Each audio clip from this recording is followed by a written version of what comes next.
جوہری صلاحیت مادر وطن کے دفاع کی ضامن، کسی بھی قسم کا کوئی سمجھوتا نہیں ہوگا۔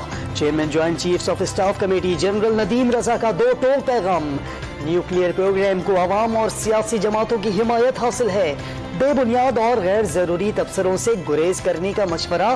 پاکستان ذمہ دار اور پراعتماد نیوکلیئر ملک ہے، قومی سیکیورٹی اور سیفٹی میکینزم بین الاقوامی ضابطوں کے مطابق ہے۔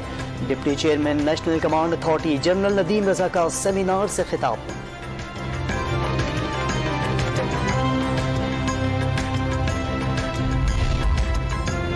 عمران خان کے ریاست، ایٹمی پروگرام اور پاک فوج سے متعلق بیان کے خلاف قومی اسمبلی میں قرارداد منظور۔ سابق وزیر اعظم کے بیان کی مذمت۔ قرارداد میں پاک فوج کی دفاع کے لیے خدمات اور دہشت گردی کے خلاف قربانیوں کو خراج تحسین پیش کیا گیا۔ چیئرمین تحریک انصاف کے خلاف سپریم کورٹ سے رجوع کرنے کی سفارش۔ بی جے پی ترجمانوں کا اسلام مخالف بیان بنا بھارت کا امتحان۔ شہر شہر مظاہرے، مودی سرکار کی وضاحتیں، معاملہ سلجھانے کی کوششیں کامیاب نہ ہو سکیں۔ عرب دنیا بھی شدید ناراض، بائیکاٹ انڈیا مہم زور پکڑ گئی۔ عمان کے مفتی اعظم کی بھارتی مصنوعات کے بائیکاٹ کی اپیل۔ کویت اور قطر میں سٹور سے بھارتی مصنوعات ہٹا دی گئیں۔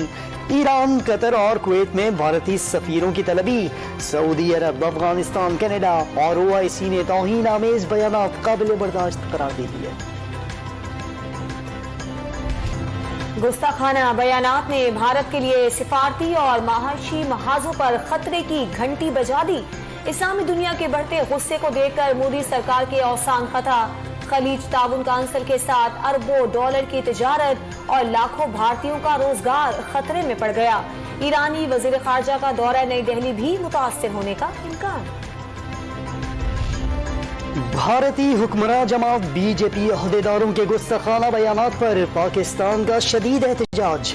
بھارتی ناظم الامور کی دفتر خارجہ طلبی، توہین آمیز کلمات پر سخت پیغام دیا گیا۔ بھارت ذمہ داروں کو کیفر کردار تک پہنچائے۔ وزیر خارجہ بلاول بھٹو کا بیان۔ مریم نواز نے بھی واقعہ افسوسناک قرار دے دیا۔ بلاول بھٹو چپ نہ بیٹھیں، دل آزاری کے معاملے پر OIC کو ایکشن لینا چاہیے۔ شاہ محمود قریشی کا مطالبہ۔ پنجاب اور خیبر پختونخوا اسمبلی میں بی جے پی کے خلاف مذمتی قرارداد جمع۔ واضح ہو گیا بھارت میں مسلمانوں سمیت اقلیتوں کے خلاف شدید نفرت پائی جاتی ہے۔ ISPR نے بھی بیانات انتہائی تکلیف دہ۔ ملک بھر میں بجلی کا شدید بحران۔ وزیر اعظم کی ہدایت کے باوجود لوڈ شیڈنگ کم نہ ہو سکی۔ شارٹ فال 7800 میگا واٹ تک جا پہنچا۔ راولپنڈی اور اسلام آباد میں 12 سے 16 گھنٹے بجلی غائب رہنا معمول۔ کراچی میں لوڈ شیڈنگ میں مزید اضافہ، دورانیہ 12 سے 14 گھنٹے ہو گیا۔ خیبر پختونخوا کے شہری علاقوں میں 8 سے 12 گھنٹے اور دیہات میں 14 سے 18 گھنٹے لوڈ شیڈنگ سے زندگی اجیرن۔ بلوچستان میں بھی 10 سے 16 گھنٹے تک بجلی کی بندش۔ انشاءاللہ لوڈ شیڈنگ 3.5 گھنٹے سے کم ہوگی۔ 16 جون سے انشاءاللہ اس کو 3 گھنٹے سے کم کر دیا جائے گا، اور 30 جون سے انشاءاللہ یہ لوڈ شیڈنگ جو ہے یہ 2 گھنٹے سے بھی کم 1.5 گھنٹے کے لگ بھگ ہوگی، اور ہمیں امید ہے کہ جولائی میں ہم اسے مزید کم کرنے میں کامیاب ہوں۔ کل سے لوڈ شیڈنگ کا دورانیہ کم کر کے 3.5 گھنٹے پر لے آئیں گے۔ 30 جون کے بعد بجلی بندش کا دورانیہ 1 سے 1.5 گھنٹہ رہ جائے گا۔ شاہد خاقان عباسی کا وعدہ۔ سابق حکومت بحران کی ذمہ دار قرار، 1 میگا واٹ بجلی پیدا نہ کرنے کا الزام لگا دیا۔ لوڈ شیڈنگ کا مکمل خاتمہ ممکن نہیں، وزیر توانائی خرم دستگیر کا اعتراف۔ سستی بجلی کے لیے ہائیڈل، سولر اور ونڈ پاور کے استعمال پر زور۔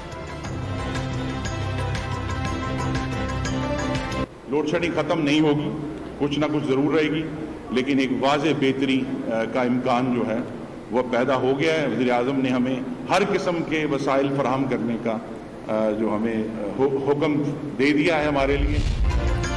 ہفتہ اتوار چھٹی اور جمعے کو کام کا دورانیہ آدھا۔ وزیر دفاع خارجہ آصف نے تیل اور بجلی کی کھپت کم کرنے کے لیے بڑی تبدیلی کی تجویز دے دی۔ کام کے دنوں میں دفاتر کا دورانیہ 1 گھنٹہ بڑھانے کا بھی مشورہ۔ PTI دور حکومت میں بنی ڈالا کرپشن کا ہیڈ کوارٹر بنا رہا۔ ایک تالا کھلوانے کے لیے 5 کیرٹ کا ہیرا مانگا گیا۔ مریم نواز کا بڑا دعویٰ، فرح گوگی نے کچھ نہیں کیا تو واپس آئیں، الزامات کا سامنا کریں۔ سپر پاورز کو للکارنے والا راہداری ضمانت کے لیے پشاور میں چھپ کر بیٹھا رہا۔ اس شخص کو چاہیے شہباز جیسا وزیر اعظم آنے کے بعد اقتدار کی ہوس سائڈ پر رکھ دے اور چپ ہو کر بیٹھ جائے۔ نون لیگی رہنما کا سوشل میڈیا ٹیم سے خطاب۔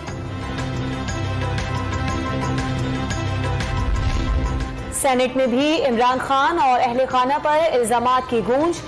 قائد ایوان اعظم نذیر تارڑ نے بھی پی ٹی آئی سے فرح گوگی کی مبینہ کرپشن اور ملک ریاض کی انگوٹھیوں کا حساب مانگ لیا۔ اجلاس ایسے نہیں چلے گا۔ قائد ایوان اور قائد حزب اختلاف شہزاد وسیم اپنی اپنی نشستوں پر کھڑے ہو گئے۔ ایوان میں شور شرابہ۔ Farah Gogi scandal, Imran Khan Bushra be be گٹھ جوڑ کا معاملہ نہیں۔ تحریک انصاف کی حکومت میں مافیا جیبیں بھرتا رہا۔ وفاقی وزیر اطلاعات مریم اورنگزیب کے الزامات واضح کر دیا، 40 سال کا جواب مانگنے والوں کو 4 سال کا حساب تو دینا پڑے گا۔ اسپیکر قومی اسمبلی تحریک انصاف کے مستعفی ارکان کا انتظار کرتے رہے، کوئی رکن حاضر نہ ہوا۔ بنی گالہ میں پی ٹی آئی پارلیمانی بورڈ کا اجلاس، سیاسی صورتحال کا جائزہ۔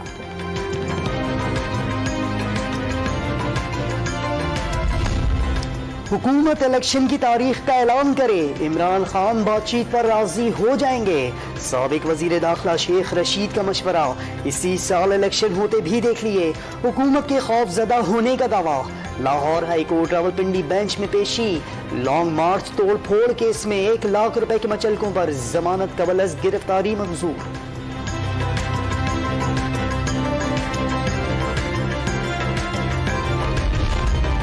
پنجاب اسمبلی کی مخصوص نشستوں پر نوٹیفیکیشن روکنے کے خلاف درخواستوں پر الیکشن کمیشن کو نوٹس۔ لاہور ہائی کورٹ نے 21 جون تک جواب طلب کر لیا۔ حمزہ شہباز کے وزیر اعلیٰ پنجاب بننے کے خلاف تمام درخواستیں چیف جسٹس کو ارسال۔ اوورسیز پاکستانیوں کے لیے ووٹنگ کے طریقہ کار میں تبدیلی کے خلاف درخواست واپس۔ صدر مملکت نے معاملہ واپس حکومت کو بھجوا دیا۔ ترمیم ہی نہیں ہوئی تو عدالت فرض کیسے کر لے؟ ممکن ہے پارلیمنٹ نظر ثانی کر لے۔ امریکہ کی 13 ریاستوں میں اوورسیز امریکیوں کو ووٹ کا حق حاصل نہیں، جسٹس اطہر من اللہ کے ریمارکس۔ حکومت بدلی، مہنگائی کی روش نہ بدلی۔ سال 2021-22 میں پیٹرول، چینی اور آٹے اور گھی کی قیمتیں بلند ترین سطح کو چھو گئیں۔ رواں سال گھی کی اوسط قیمت 197 روپے 41 پیسے، 20 کلو آٹے کا تھیلا 101 روپے 40 پیسے، ٹماٹر فی کلو 95 روپے 52 پیسے، پیاز 34 روپے، ایل پی جی کا سلنڈر 769 روپے، انڈے 22 روپے فی درجن مہنگے ہوئے، مٹن 239 روپے، بیف کی قیمت 110 روپے فی کلو بڑھ گئی۔ دالیں، دودھ، دہی، چاول اور چائے کی پتی کی قیمت میں بھی اضافہ۔ پیٹرول 100 روپے ریکارڈ اضافے کے بعد 209 روپے لیٹر ہو گیا۔ مہنگائی میں پسے عوام پر ایک اور وار۔ کراچی میں گوالوں نے دودھ کی قیمت 20 روپے فی لیٹر بڑھا دی، قیمت 170 روپے تک جا پہنچی۔ کمشنر کراچی نے چند ہفتے قبل دودھ کے سرکاری نرخ 120 روپے مقرر کیے تھے، عمل آج تک نہیں ہوا، شہریوں کی دہائیاں۔ پہلے 150 کا تھا، اب 170 ہو گیا، اب بہت مہنگا ہو گیا، بچوں کو پلا بھی نہیں سکتے۔ پہلے یہاں 150 روپے 145 روپے دودھ مل رہا تھا، ابھی تقریباً 170 180 روپے مل رہا ہے۔ مہنگائی ہو گئی بھائی، غریب آدمی کہاں۔ آئل پیمنٹس کے سبب روپے پر دباؤ، انٹر بینک میں ڈالر 2 روپے 25 پیسے بڑھ کر 200 روپے 40 پیسے کا ہو گیا۔ چیئرمین ای کیپ ظفر پراچا کے مطابق بینکوں نے ڈالر کو اسٹاک ایکسچینج کی طرح چلانا شروع کر دیا۔ اسٹیٹ بینک کا کوئی کردار نظر نہیں آ رہا۔ سونے کی قیمت میں پھر اضافہ، فی تولہ قیمت 2800 روپے بڑھ گئی، اضافے کے بعد فی تولہ 1,42,000 روپے کا ہو گیا۔ حکومت کے قرضے ملکی تاریخ کی بلند ترین سطح 43,704 ارب روپے پر پہنچ گئے۔ رواں مالی سال کے 10 ماہ میں 5,000 ارب روپے کا اضافہ ریکارڈ۔ نئی حکومت کے پہلے ماہ قرض میں 709 ارب 20 کروڑ روپے کا اضافہ۔ رواں مالی سال تجارتی خسارے اور درآمدات کے تمام ریکارڈ ٹوٹ گئے۔ جولائی تا مئی میں خسارہ 43 ارب 33 کروڑ ڈالر تک جا پہنچا۔ درآمدات 72 ارب 18 کروڑ ڈالر سے تجاوز، برآمدات ہدف سے زائد رہیں، 26 ارب 83 کروڑ ڈالر کے مقابلے میں 28 ارب 84 کروڑ ڈالر تک جا پہنچی۔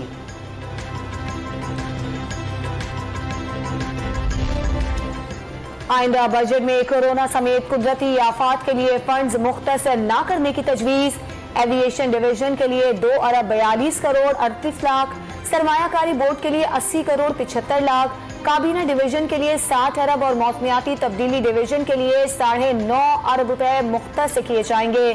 وزارت دفاع کی ترقیاتی بجٹ کے لیے 1 ارب 84 کروڑ 55 لاکھ اور دفاعی پیداوار کے لیے 2 ارب 70 کروڑ رکھے جائیں گے۔ وزارت ریلوے کے لیے 33 ارب 10 کروڑ، آبی وسائل کے منصوبوں کے لیے 96 ارب 80 کروڑ، وزارت صحت کے لیے 12 ارب رکھنے کی تجاویز۔ وزیر خزانہ نے ملک میں مالیاتی ایمرجنسی کا امکان مسترد کر دیا، پیٹرولیم مصنوعات کی قیمتیں بڑھنے کے بعد مالیاتی بحران سے نکل چکے، مفتاح اسماعیل کا ٹویٹ۔